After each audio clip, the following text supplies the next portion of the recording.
Mga kapatid, posibleng sa katapusan na ng Setyembre magsisimula at mararamdaman ang epekto ng La Nina sa Pilipinas. Kaya't para maiwasan ang pinsalang iniwan ng bagyong Karina, minamadali na ng gobyerno ang paghahanda.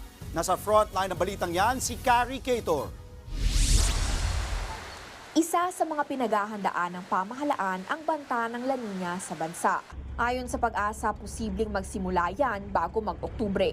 Pero sa pagtataya rin ng Weather Bureau, nasa weak category lang ito. Sa kabila niyan, para kay Presidential Communications Office Assistant Secretary Joey Villarama, dapat pa rin itong paghandaan ng mabuti lalo't mabilis bumaha sa ilang lugar. Simula pa raw noong panahon ng El Nino, ipinatutupad na ang ilang water management measures para mapigilan ang pagbaha sa mga sakahan.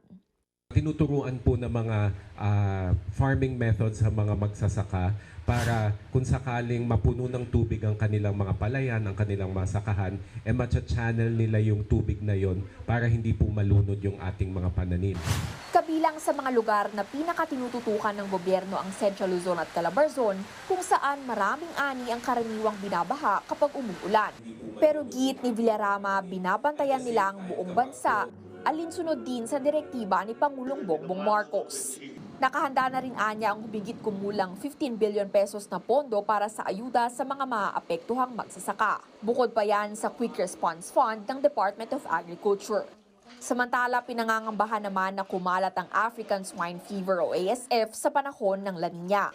Pero ang paglilinaw ng Samahang Industriya ng Agrikultura o SINAG, walang direktang epekto ang mga pag-ulan sa pagkalat ng ASF.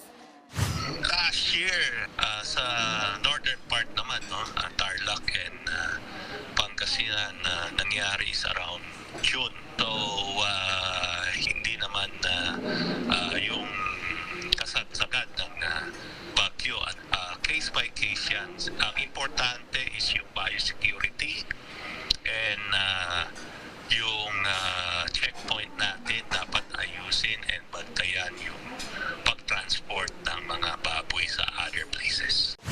Nagbabalita mula sa Frontline, Carrie Cator, News 5. Mga kapatid, Andre Felix po. Iba na ang may alam at may pakialam sa panahon ngayon. Para sa tuloy-tuloy na balitaan sa Frontline kahit weekend, mag-follow at subscribe sa social media pages ng News 5.